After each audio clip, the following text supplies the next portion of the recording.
Now you'll often hear us talking about feed your fish what they eat in 30 seconds. But what does that actually mean? What that means is you chuck a little bit of fish food in the tank and the fish should run up and eat it all in 30 seconds. And I mean, so there's not one single speck left after 30 seconds. And then some people say, oh, but my fish just are lazy and they just take their time to come up. Well, that means that your fish don't really need the food and that you probably could feed your fish less because they're not inspired to come up and actually have a feed. Almost regardless of the species of fish, as soon as you put some food in, they know it's there. So you'll hear people say, oh, but my fish are a bit dopey and they don't know there's any food in the tank.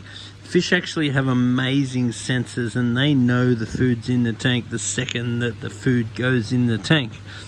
So they understand the process of feeding very quickly, even to the point where when you've got the jar of food in your hand, you can clearly see the fish reacting differently to it than if you're just standing there with a beer watching the tank.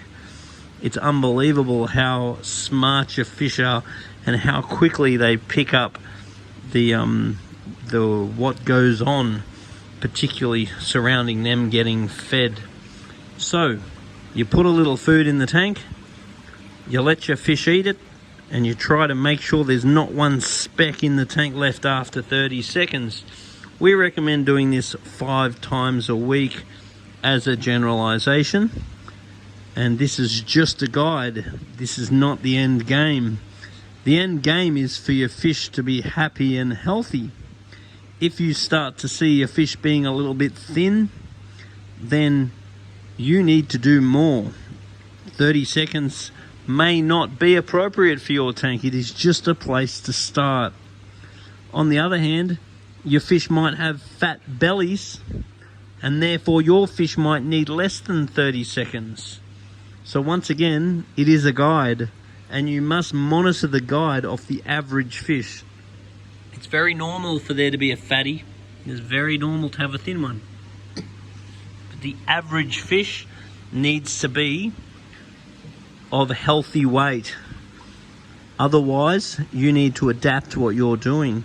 And you need to be aware that it takes about a month to see any difference. So if you increase the amount of food that you're feeding, give it a good month before you monitor whether it's been effective.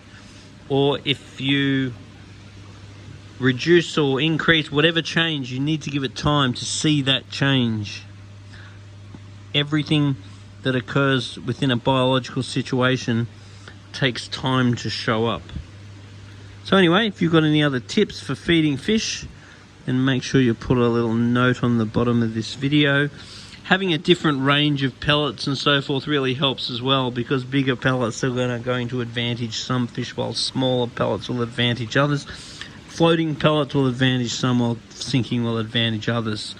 So having a nice range and looking at the fish that you've got and changing your pellet size or type to ensure that all your fish are getting a good fill of the food that they need to ensure that you're getting the results that you want out of your fish. So once again, it is my belief that fish keeping is 50% about water quality and 50% about nutrients.